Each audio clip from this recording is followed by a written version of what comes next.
Welcome to the Craft of Coaching podcast, where we dive into what it truly takes to become a skilled, confident life coach. I'm your host, Kate, head of the CLCC or Credentialed Life Coach Collective, an ICF accredited Level 1 coach training program.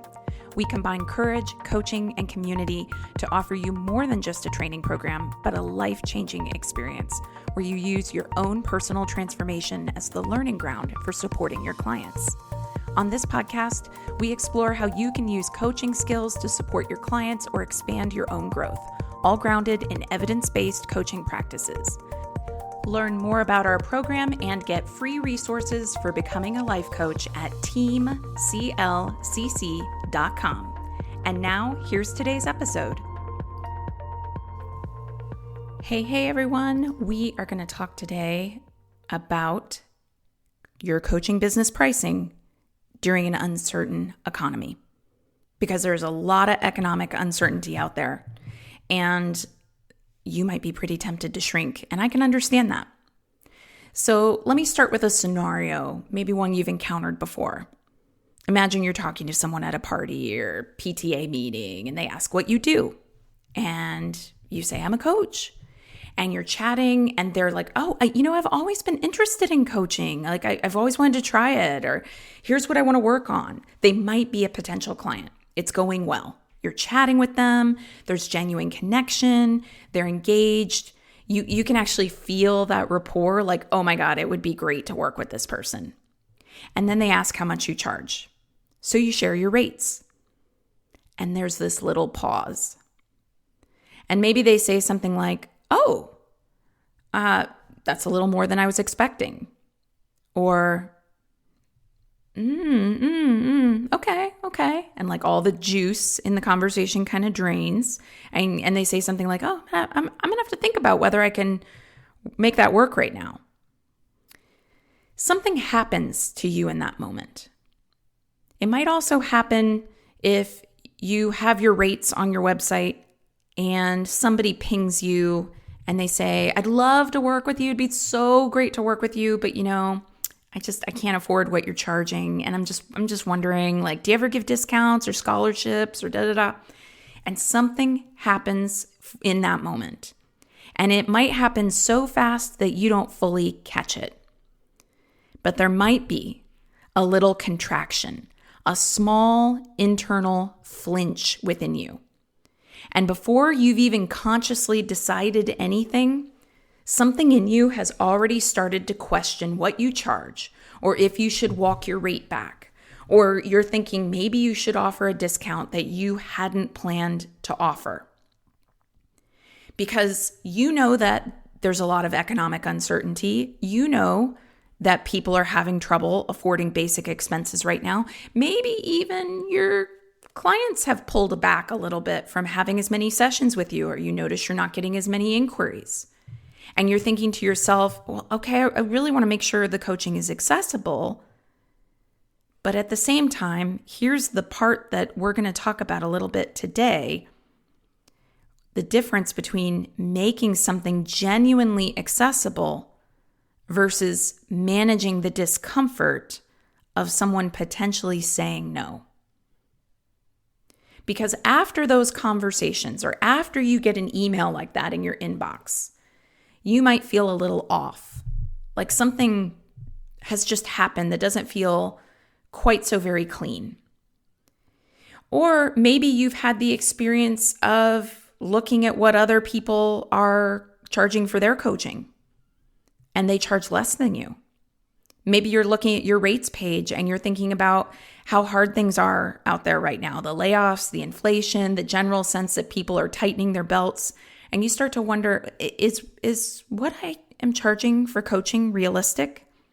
Am I not at all? Am I just completely out of touch with what's going on? Should I just lower my prices right now to make things easier for everyone? So here's the thing. Some of what's happening for you in those moments is genuinely thoughtful. In fact, I want to applaud you, okay? I think coaches and people who are attracted to coaching are an empathetic bunch of people. I think it is important to consider real circumstances. because coaches who work with clients who are genuinely in a financially precarious position are empathetic to that. And coaches are trying to build accessibility into their business model intentionally, or they're offering a sliding scale because it aligns with their values.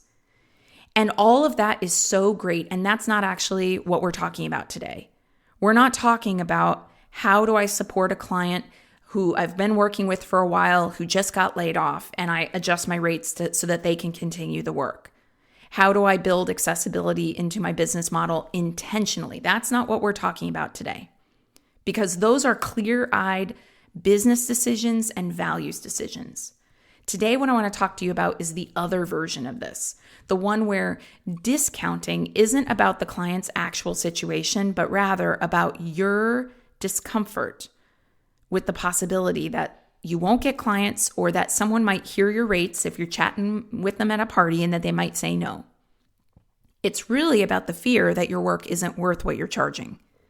It's about the story that in a hard economy, something's wrong with you to ask for what you're worth, because these are different things and you got to learn how to tell them apart. So here's what we're going to get into today. We're going to talk about what's actually driving your impulse to discount, because it's usually not totally about the money. We're going to get into what research tells us. Yep, research about how clients actually make purchasing decisions during economic downturns, because that story that we tell ourselves about this can be wrong. Then we're going to get into the internal work that makes it possible to really hold your rates with genuine confidence rather than feeling like you're just like clinging onto them and hoping that it's the right rate. You ever been there? I've been there. I've been a newer coach. I remember what that's like. And then we're going to talk about how to build real values-aligned flexibility into your pricing without it being people-pleasing. Okay? So let's get into it. First, let's talk about what's actually driving the impulse to discount things. And I'm going to be direct. If you reflexively discount your rates in response to a potential client expressing hesitation, emailing you a nasty email saying, you coaches are ridiculous, I can't believe you charge what you charge. I've gotten those emails before. It's like super random to me. Like, it has never in my life occurred to me to send someone an email telling them that I didn't like what they charged. It has never occurred to me to call up a car dealership and go, I can't believe you're charging that for a car. It has never occurred to me to call up a college or university and say, I cannot believe that that's what you charge for tuition. It is weird to me that someone would take the time out of their day to do that, but people do that. I have met and worked with through CLCC new coaches who put themselves out there and get emails like that or comments like that on social media when they roll out a group program. So while those situations can be really intimidating, if you reflexively discount your rate in response to that kind of messaging, it's not actually a financial calculation that you're doing. It's an emotional response that you think in that moment is a response to something practical. So what's actually underneath it? Why might you want to people-pleasingly pull back your rates or downplay what you charge and all of that? It's usually one of three things. So first, fear of rejection. And I think that we have to remember that pricing is personal for coaches in a way that it isn't for a lot of other service providers, because what we're selling is fundamentally relational. The car is not relational. The tuition to a university is not relational. Often, even paying someone to design your website, while you might want to have a relational type of vibe with your website designer, it's not fundamentally relational. You can absolutely hire a website designer where you don't have to like banter and have a witty rapport. You just tell them, I want my website to look like this, and they do it. So what we do as coaches is fundamentally relational. And when someone says no way to your rates or what you want to charge for a group program, it can feel, even when you know intellectually that it ain't this, like a rejection of you. It can feel like a rejection of your value as a person, not just your value as a service provider. And so the reactivity in that moment is to avoid that rejection by making the price small enough that someone won't say no. And I'm going to invite you today that if anything that I just said resonates, that you stop doing that right now, because it's just not serving you. It's not serving your clients. It's not fixing anything. The second thing that is often underneath the reflexive impulse to discount yourself is scarcity thinking. And I just want to name that's really real. When the external environment feels economically precarious, hello, everything in the world right now, right? Because I'm in the United States. I'm recording this in the United States, but globally, the economy is on the struggle bus. So when the external environment feels precarious, coaches often start operating from an assumption that clients are rare and precious and must be captured when they appear. And just as my voice changed to say that out loud, you probably heard it. This kind of desperation energy that, frankly, I think clients can feel. And paradoxically, it often makes them less likely to commit, not more likely. Scarcity thinking says, I got to make this as easy as possible for this to say yes. So I got to make it as cheap as possible, because if they say no, I don't know when the next client is going to come around. And that kind of thinking is not going to ultimately make you feel good. That kind of thinking produces decisions that are bad for the business and bad for the coaching relationship. And the third thing that is usually underneath a reactive impulse to discount is actually imposter syndrome. And imposter syndrome is not something you'll only experience during economic uncertainty. So in this case, imposter syndrome is not about your lack of confidence in the value of coaching. It's the sense that you haven't fully earned the right to charge what you're charging. And this is where I'll get into some of the research. Research by psychologists Pauline Clance, Clance, and Suzanne Imes, Imes. They were the first people to name the imposter phenomenon as far back as the late 1970s. And they actually found that high-achieving people frequently attribute their success to luck or timing rather than genuine competence. And they live with a persistent fear of being exposed as fraudulent.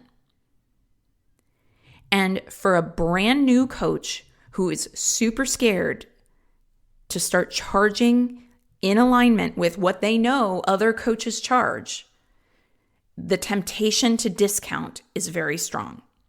This imposter syndrome can really surface acutely around money, because charging a real rate for your work requires believing that your work has real value. And if some part of you is still not sure that it does, and if some part of you thinks, I haven't been doing it long enough, or if some part of you thinks, I can't possibly charge that much, there'll be so much pressure to have to deliver this huge result. If that's where you are, when a client hesitates, that starts becoming confirmation of your worst fear. Spoiler alert, none of these are actually about the economy. All of these are things that, even if we had a great economy, and I have been coaching since 2006, so I have coached during times where we were in an economic upturn, and I have worked with coaches and trained coaches since 2014 through the CLCC program.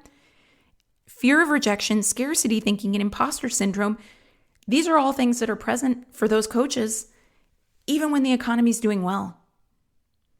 So you want to look at each of these directly.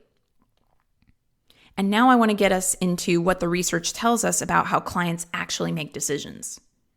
So here's the story most coaches are telling themselves about economic downturns in pricing, and it gets interesting and a little bit complicated. The assumption is that when money is tight, people do not spend on coaching, and there is some truth to that. People with genuinely constrained budgets who cannot afford food or gas in the car or, paying your electric bill, of course they're going to deprioritize discretionary spending. That's real. But research on consumer behavior during economic uncertainty actually tells a more nuanced story. This is interesting. A consistent finding across multiple economic downturns is that people don't stop spending on things they believe will produce a meaningful return. What they do actually is they become more deliberate. What happens is the impulse buy disappears. I'll just try it and see commitment shrinks. But the investment in something they genuinely believe will change their situation, their career, their income, their sense of direction, their agency, often holds or even increases, because when everything feels uncertain, the desire to take action on what you can control intensifies. Consider this for yourself. This economic downturn has been going on for a bit. It's been intensified since a certain presidential administration took hold. And what have you been doing the last couple years since a certain presidential administration has taken a hold? You've probably become more deliberate about your spending. But have you invested in anything for your mental health? You might have waited a little longer before you pulled the trigger. You might have sussed out that coach before you decided to work with them for a little longer. You might have pulled back on some of your I'll just buy this little thing at the store and some of those little purchases that are less meaningful for you. But there's a good chance that you've simply become more deliberate, not cut out investments in yourself entirely. So what this means practically is that the client who is hesitating about your rate might not be hesitating because they absolutely cannot afford it. They're hesitating because they're not yet convinced that the return on investment is certain enough to justify the risk in an uncertain environment, which means they are looking for more certainty about the results they could get from working with you, not necessarily a lower price. And here's the critical implication. When you discount your rate in response to a client hesitation, you end up solving the wrong problem. You're reducing the price when what that client actually needed was a clearer articulation of value. And in doing so, you've signaled something unintentional. Hey, the price is negotiable, which might end up reading as the value is negotiable too. It's like walking into a car dealership. You know that whatever's on the sticker price is not necessarily what you're going to have to pay. And this can result in making it harder for the client to believe that they're investing in something solid right when they most needed to believe it. Now, I want to add one caveat in here that I think is very real, and it's something that I am hearing behind the scenes and things like that. In a downturned economy, during an upturn, let's go back a little bit. Okay, I'm going to rephrase this. When the economy is doing really, really well, and it was doing well for a while, coaches were pricing themselves with these $5,000 a month retainer packages, $5,000 a month to get 2 sessions with me and Voxer, which is a walkie-talkie voice app, Voxer support with me in between sessions. And they would get it. And you might be thinking to yourself, Kate, $5,000 a month, coaches were charging that and getting it? $5,000 a month is what I spend for every single bill I pay and then some. Or you might be thinking, $5,000. I'm in the Bay Area, so $5,000 a month for every single bill is relative, right? But somebody else who lives in a lower cost of living area might be going, $5,000 a month, that's like a quarter of monthly expenses for me, right? It depends on where you live. I would absolutely say that, at least to me, I've never paid $5,000 a month for coaching. I think it's too much for coaching. I've met so many incredible coaches who can create amazing results, and they don't charge that. So I don't see why I would go to a coach that's charging $5,000 a month for coaching. And I will tell you behind the scenes that I'm trying to think about this here just in case there's an exception. But in this moment, I can't think of a single exception. Anybody I know who's charging those kind of rates for coaching, they're not doing it right now because they can't get it right now. Same goes for $20,000 mastermind packages. People aren't doing that right now. I mean, yeah, sure. You can find somebody who will do it, but it's not like it was. So if you are charging on that massively high tier, you better know some people who are like really cleaning up on the stock market. You better know some people who are like hanging out at the country club all the time. And if that's what you want to do, you want to go like hobnob with that set of people and try to get them as clients, go for it. Have at it, okay? If you can tap into the network of people that will pay that, great. And I can totally imagine that somebody who's already successfully tapped into that network probably has some kind of a sales process that they are willing to sell you. So go find them. I am of the opinion that if you charge something that's a little more down to earth, a little more reasonable, a little more within most people's discretionary budgets, you're actually going to do better. And at least for me, the value proposition that I use when pricing my offerings is that because I genuinely believe in the power of coaching, and because I genuinely believe that it's a force for good in the world that benefits people's lives in powerful ways, and because I really love to do it, I don't want to coach less, but charge tens of thousands of dollars to work with me. If you're curious about what I charge, head over to yourcourageouslife.com. It's there. So, critical implication here is that if you are discounting your rates in response to hesitations when all that's really going on is clients are hesitating because they're being more deliberate, you might be communicating that price is negotiable, that it's almost like it can be discounted, it can go on sale. And then that reads as the value being negotiable as well. You want your clients to believe that coaching is a solid investment. So get better at articulating the value of your work before you start changing up the price. With the exception of, like I said, if you're trying to land these $5,000 a month packages and you haven't had anybody interested for several months, it's because you're at the very, very, very, very, very top tier of what coaches charge. And we are not in an economic moment where you can easily get that the way you used to be able to. True story. People used to be able to get that easily. All right. Next thing I want to talk about, the internal work of holding your rates. What it takes to hold your rates with confidence, not rigidity, not defensiveness, but genuine groundedness. And I think the first piece to hold your rate is really getting clear privately on what your rate is based on. Not market research, not what other coaches charge. Don't go look at my coaching page on yourcourageouslife.com and go, oh, I should charge what she charges because she's been, or less than that because she's been doing it longer, I charge what I charge because it simply feels aligned in my body. That's as simple as that. And I've had coaches who have told me that I have a scarcity mindset, that I should be charging more because I've been doing it for longer, I've already told y'all, here's the value proposition behind why I charge what I charge. It's what feels right to me. It's what makes coaching accessible to the most number of people. It's not a false accessibility where I'm cheapening it because I'm scared I won't get a client. I've got plenty of clients. I often have a wait list. I often have to sometimes I get a new client inquiry and it's okay, how do I find the time and space to work with this person? I really want to work with them. How do I free up my schedule? All that stuff. So I'm really clear on what feels aligned, and that's what I'm encouraging you to do. What you specifically feel aligned on providing. It can be based on your training, your experience, the results your clients get, the particular way you work. But ultimately what I'm saying is you need to know this clearly. Because when you know this clearly, the rate stops feeling like an arbitrary number you just made up and starts feeling like an accurate reflection of something real. And that clarity changes how you hold it in a conversation. The second piece for you to hold your rate internally is to do your own work on what a no means.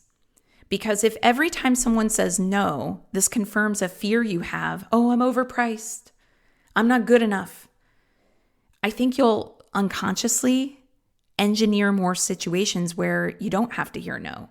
So that's where you start discounting before anyone even asks, or you'll kind of pre-apologize or soften the pitch. And that is building a business that is priced around your fear rather than around your value.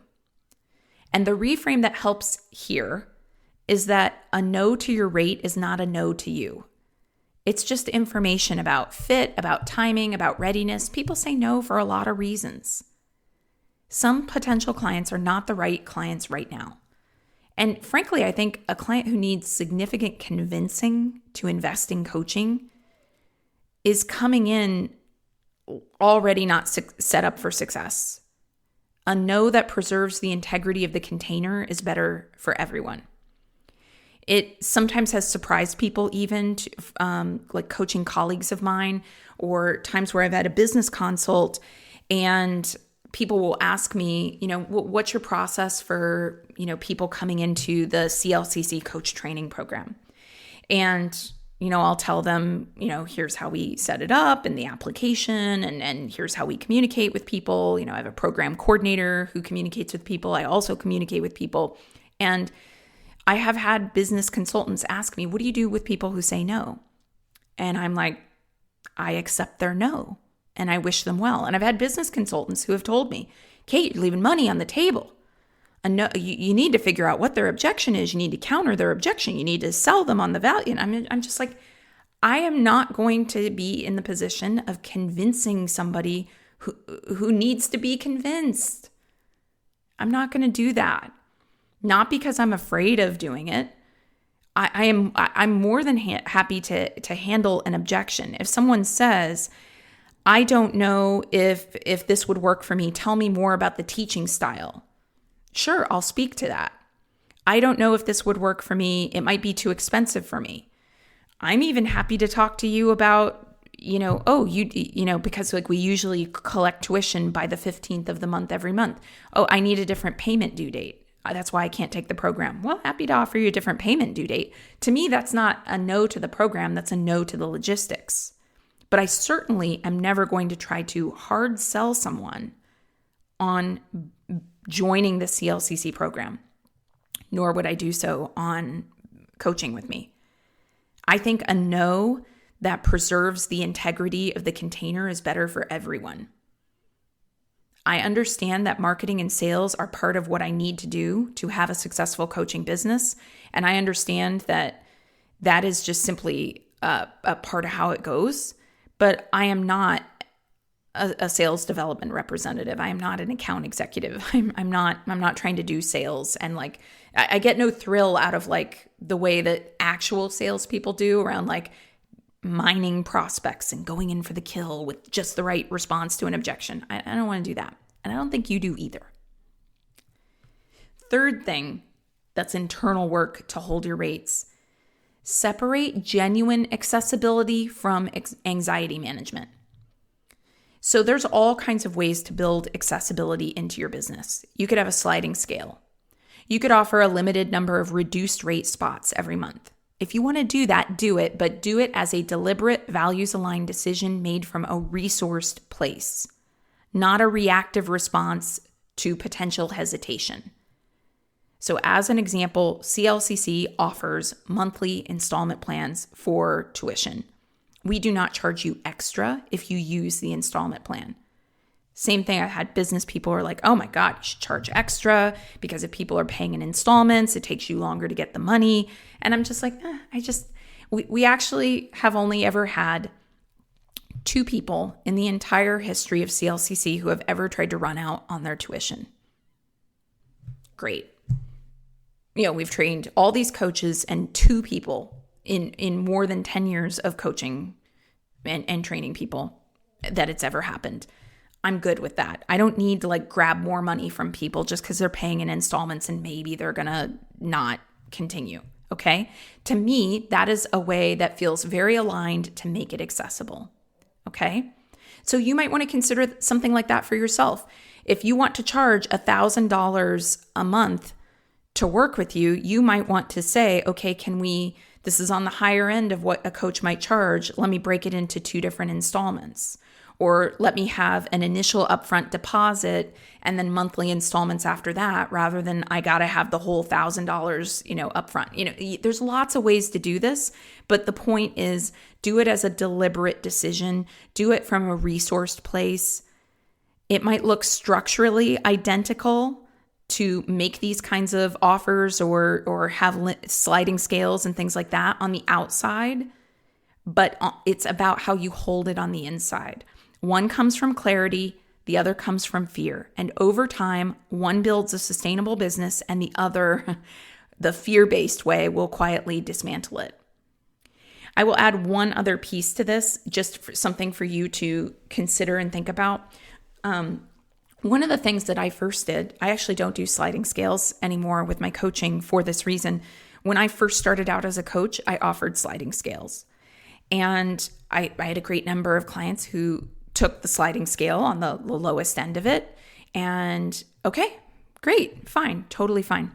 But then I got into a situation where I had a couple clients who would say things like, I got to cancel next week's session because I'm going on vacation.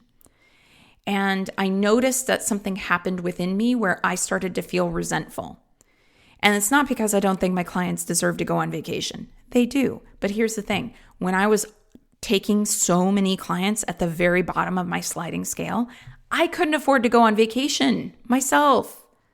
So it was a feeling of like, I can't afford the things I want to afford because I'm offering a lower rate. A sliding scale isn't, to me, intended for the person who's like, they have to cut out vacations to afford me. And I just, and you might have all kinds of feelings about that and be like, that's bullshit. And I don't like you now, Kate, and all that. Well, you can do that. I'm aligned with what I charge. And I'm just bringing up this point that you don't want to feel resentful about what you charge. You don't want to lower your rates while your clients are out there getting a bunch of discretionary things and then you can't afford the things you need to afford. So there's that. All right, let's translate this to your coaching work because this is rich territory for your clients, actually. The money conversation in coaching almost always goes deeper than money.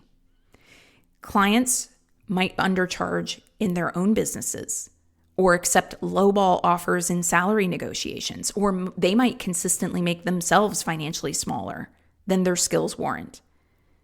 These clients are usually not doing a rational economic calculation. They're managing fear. And it's so much easier to see it when the client's the one doing it instead of you doing it in your own business, right? It's that fear of rejection. It's fear of being seen as greedy or difficult or too much. And that is the same fear that makes coaches like you perhaps discount your rates. The coaching moves here are the same ones we're applying to ourselves. So what's the story underneath the number? What does asking for what you're worth actually mean to this client? What does it risk? What does it require of them to pay this coaching fee? Where did they learn that their value was negotiable? And these are coaching questions that if you ask them gently and at the right moment, can open up something important. The client who consistently undervalues their work financially almost always has a long history with undervaluing themselves. So you can ask yourself this question: do I have a long history with undervaluing myself?